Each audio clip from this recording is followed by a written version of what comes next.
gut microbiome, then this is going to be the episode for you. Think of your gut like the control room to your entire body.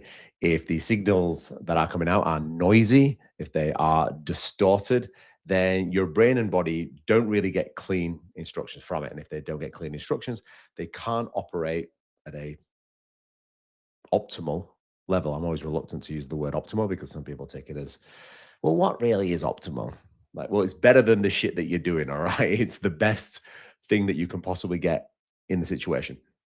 When we're looking at the gut, we're essentially looking at a complex ecosystem of trillions of bacteria, but not just bacteria. You've got fungi in there, microorganisms, viruses in there as well that reside in your entire GI tract. When we're looking at the gut, I think a big mistake that people make is that we so often look at the stomach. We go, okay, the gut is in the stomach, where in reality, we forget the rest of the alimentary canal. And the alimentary canal essentially is the canal that goes from your mouth to your asshole.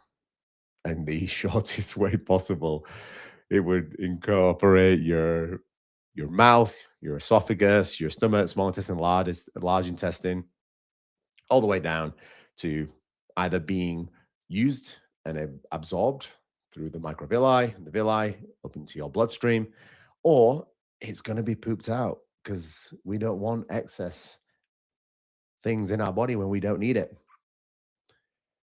The gut is such an interesting concept because although we know a lot about it, we are still in the infancy of understanding everything that it does, as it does relate to a lot of other areas in our life. You might have heard of the gut brain axis, which essentially is a two-way communication between your gut and your brain.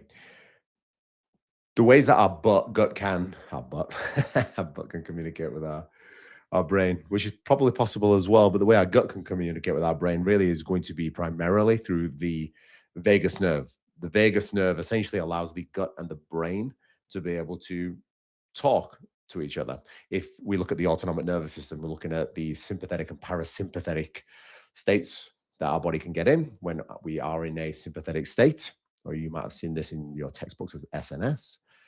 Sympathetic state means that we are now in a fight or flight like state. Either we are going to fight the situation or the predator, or we're going to run the hell away from it. And if you're smart and the predator is way bigger, stronger, and faster than you will run like fuck. Even though you might not have a chance of getting away, you would still do your damnedest to try and get away from that predator. And if it's smaller than you, anthropologically speaking, you probably knock it out, kill it, skin it, and eat it. And it's a good day for everybody. But when we're looking at the sympathetic nervous system, we're essentially looking at all blood flow going away from our digestive tract and it's going into our extremities, such as our arms and our legs, so that we can fight or flight. This slows down digestion.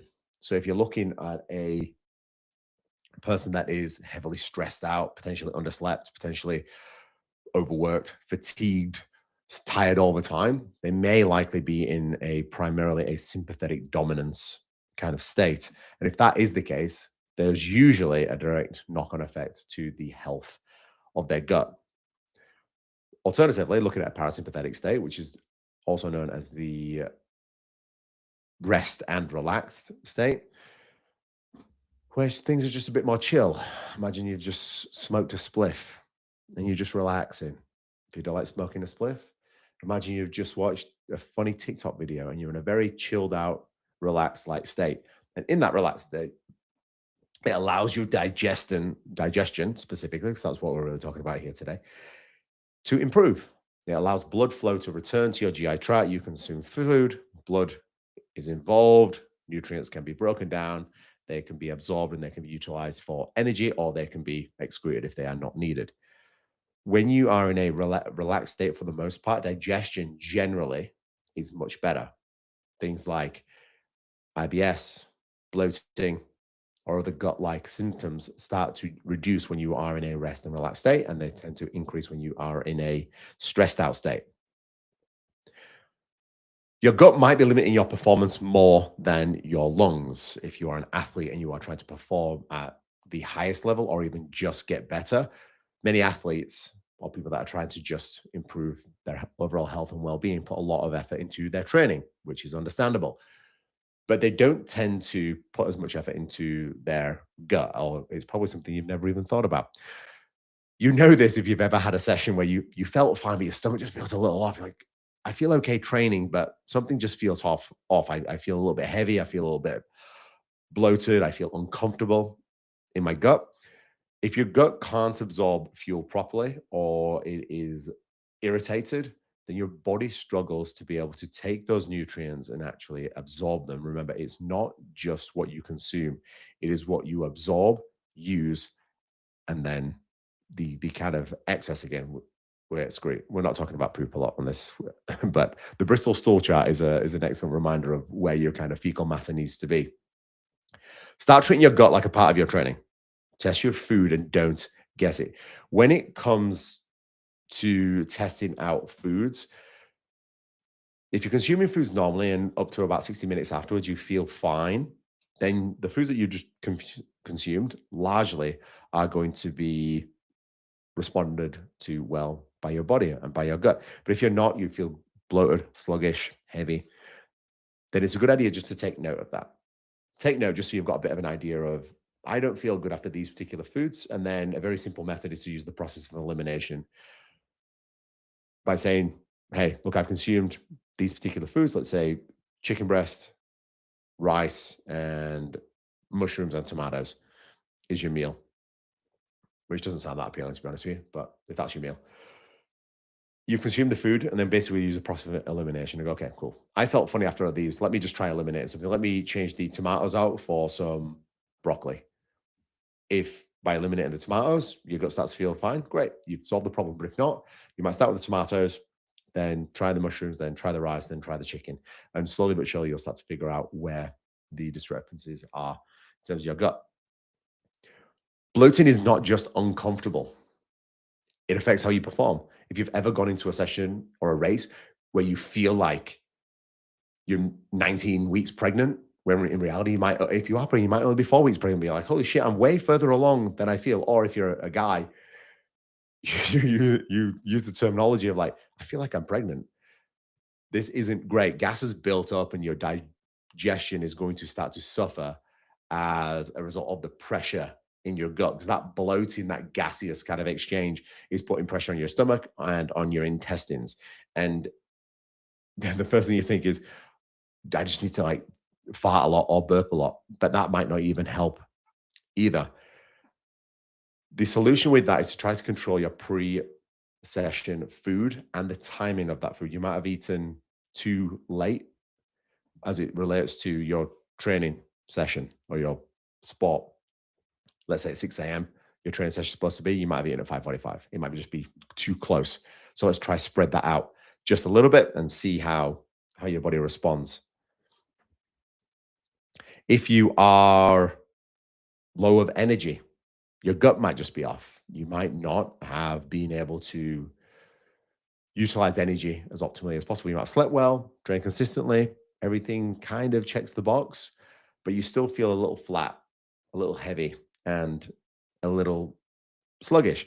Poor gut health can reduce nutrient absorption, meaning that once you've consumed food, your body's doing its thing, secreting all the enzymes that it needs to secrete, and it's breaking down food. And if it's not able to go and do something with that, i.e., absorb it and then utilize it as some kind of energy, then your gut health might be responsible for that. Being consistent with your meals is a really easy way to be able to fix that. Thinking about, how do I have my meals regularly, as in regular timings throughout the day? How do I keep some consistency around the types of foods that I am eating, just to try and reduce the daily chaos? Because food is one of those things that we think about so often on a day-to-day basis. And you might have heard people think using the term, oh, well, I'm a foodie, so it's a bit more difficult for me to eliminate certain foods. Listen here, everyone's a fucking foodie because everybody eats food. You just might be pushing the end of the spectrum where you're like, I'm using the term foodie, which is kind of a weird justification or an excuse that I don't have to cut out the foods that I like. But if you want any outcome that involves you adjusting your diet, then the likelihood that you succeed is extremely, extremely minimal. When it comes to fat loss, you're likely going to have to cut out certain foods. Sorry, but that's just the case. We wanted to, especially if you've got gut irritation, we wanted to try to minimize foods so that we can create some predictability. And that's what we're really looking for when it comes to your gut health. We're looking for predictability. We're looking for, here's a selection of foods that fit within a certain macronutrient profile and caloric intake that's going to allow you to keep moving forward towards the result and the goals that you want. And in a very controlled manner, we know that if you are checking these boxes, you are more than likely going to hit the goal that you want to hit. You're not going to be bloated. You're not going to feel heavy. You're not going to feel fatigue. You're not going to feel lethargic. You're not going to have excess gas coming out of either end, which ain't good for anybody around you. But what you are is going to have some consistent like behaviors or some predictable like behaviors, which is ideally what we want. You want to know that you can consume these types of foods and this framework at these times, and you'll get the result that you want. It's like having the blueprint to success in any field. If I say, hey, I want you to follow these things and you're going to become a millionaire, then follow those fucking things. Same thing applies with your nutrition. Follow those fucking things because these are the things that are going to allow you to be able to have a healthy gut. There's nothing worse than having a gut that just doesn't respond well to food. It's super irritating. It affects every area of your life.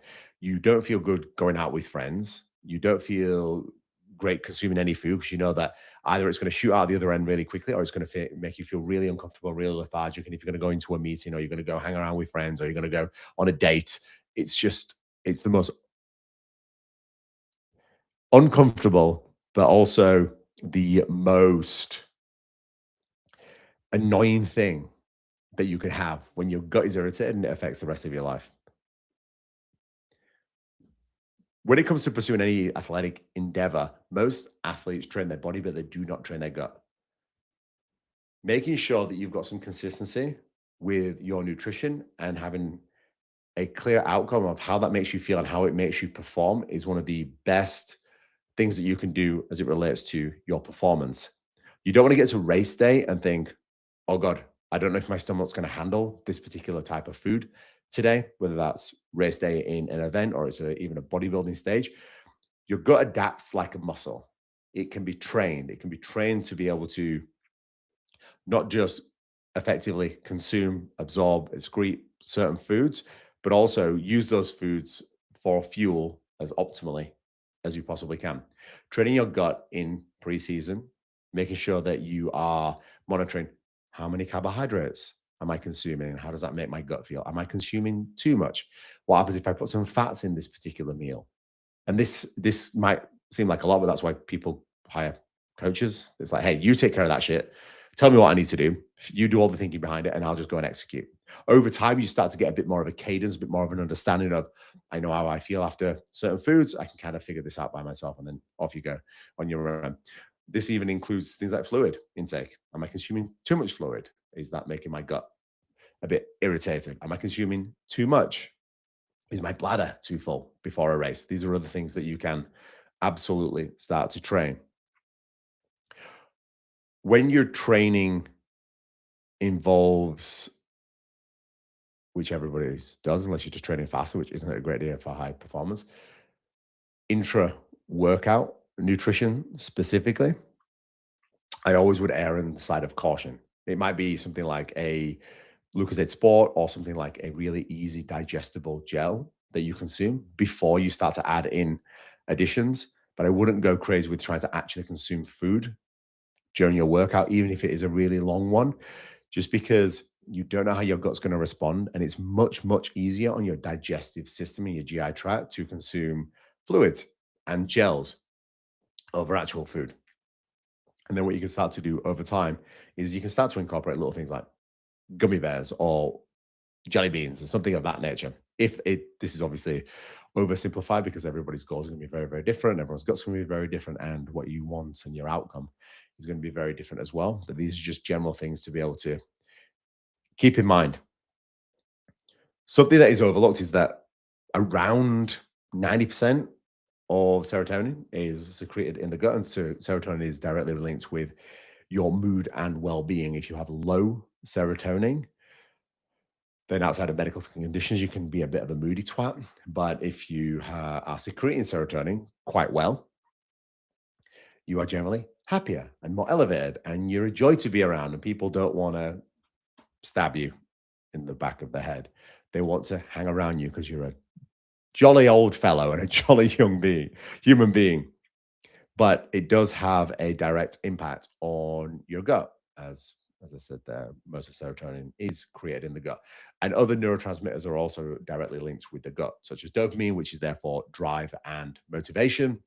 If you've got low motivation, low drive, you could have a deficiency in dopamine. This is not medical advice, by the way, but it could be linked. And then also GABA, which is another neurotransmitter and more of a inhibitory neurotransmitter. Things like dopamine and acetylcholine are your excitatory transmitters. They're the things that give you that lift and that drive and that boost in energy and ready to be a bit of a go-getter. And then serotonin and GABA are your inhibitory neurotransmitters. They're the ones that are kind of implemented to make you chill out a little bit. They're the ones that you need really to get into a parasympathetic state and have a good night's sleep as well. Something to note is the importance of your gut health on your immune system. Drinking too many sugary drinks as well isn't great for you, as I'm sipping on this kind of monster here, because I do have 2 kids under 3 years old, and they are a nightmare. So caffeine is generally good, but caffeine can also be an irritant on your gut, although it is one of arguably, if not the greatest performance enhancing, naturally at least and legally, compound that we can get. It can create gut irritation. And something that I've had with a lot of clients before is over consuming caffeine, especially from coffees or even energy drinks too, and pre-workouts. Caffeine, your body has quite a quick adaptive like effect on caffeine, meaning that, let's say you're consuming roughly around 100 milligrams of caffeine, which is kind of a standard regular coffee. Your body will start to adapt to that. So what you'll find over time is, for most people, you'll start to need more and more. So that 100 milligrams might not be enough. You might need 150 and then 200 and so on and so forth. I mean, caffeine, the challenge with it, although great around performance, it has a quite disruptive like behavior on your sleep. Essentially, caffeine binds to adenosine receptors, has you have this feeling of less more alertness and less sleepiness. Caffeine essentially gives you this little bit of a boost. It stops your adenosine response from working quite as well. So when you are consuming a lot of caffeine, as it relates to your gut specifically, you might find that you have a little bit of acid reflux. You might find that you are using the bathroom, pooping a lot more, as it does have that effect as well. So just be wary of consuming foods that are going to create any sort of gut irritation. As it relates to inflammation, when your gut is irritated, it can become inflamed, and that inflammatory signal, as we talked about, that gut-brain axis, signals to the brain. You start to have brain fog, or can have brain fog, fatigue, low mood, for example. So there's something happening in the gut. The body or the brain doesn't like it very much. So it starts to send those signals to the brain as well. And you start to have this negative like response. And that brain fog might not necessarily be mental. It might have actually started in your gut if you feel either slow, unfocused, or just off at training or work. The gut, communicating with the brain through nerve endings, chemical secretions, can lead to inflammation like signals to your brain. And the solution for that is clean up your digestion. Stop eating like an asshole for a start. And if you aren't, then we need to look a little bit deeper. If you are, for example, then you just need to clean that shit up. Let's stop the burger and chips at lunchtime. Let's have a little bit of a cleaner food. Even a naked burger. That's not, by the way, which weirdly was said to me a couple of weeks ago. This is not getting naked and then having a burger. This is a naked burger, which is a burger without the bun. It's just all the insides of the burger, basically. Much more calorically friendly. So we need to clean that up. If you are already eating well, then it might just be a case of refining the foods a little bit in your diet. You might just be consuming too much of something that your gut doesn't really like, and this is that comes back to the complexity of the gut. That it's the old saying is that one man's trash is another man's treasure. It's kind of like one food works for one person and it doesn't work for another. So we need to be really wary of the types of foods that we are consuming, the timing of foods that we are consuming. And the thing is, it's not overly difficult to figure out. It's if you're sticking to mostly whole foods, less processed foods, you can have some enjoyment sprinkled in there here and there, but mostly unprocessed foods. You're not consuming foods that are in a can a lot, that have got a bunch of trans fats in there, that are really hyper palatable, like pizzas, cookies, chocolates, candy, soft drinks. You're consuming mainly good quality whole foods, good quality proteins, vegetables, fruits, some grains in there. You're generally going to be okay. It's when we start to add a ton of additional stuff that we kind of get ourselves freaked out a little bit. I said, this is all fucked. This is not working. I need to go extreme. You might have heard stories, and I've certainly got many of clients that have gone carnivore and reported to feel much better, or even gone vegan and report to feeling much better versus more of a balanced herbivore diet where you consume fruits, vegetables, meats, chicken, fish, etc. Mostly, this is going to come from more elimination over anything else, meaning that there's probably foods that have been in their diet that they don't respond overly well to. And because they've, yes, gone the other end of the spectrum, but they've also eliminated a lot of things that would have caused gut irritation, that would have been largely a contributing factor to the the low energy fatigue that they have been suffering. So to kind of sum it up, because the gut is, again, quite a complex thing, and we're always learning more and more about it. Make your diet mostly of whole foods, good quality foods. You don't necessarily have to go organic. Research shows that there's not a massive difference with organic food versus not organic food, especially for those normal folk that don't want to spend £500, $1,000 a week on just organic food, because the price difference is quite astronomical. Stick to good quality whole foods. Make sure that you are hydrated.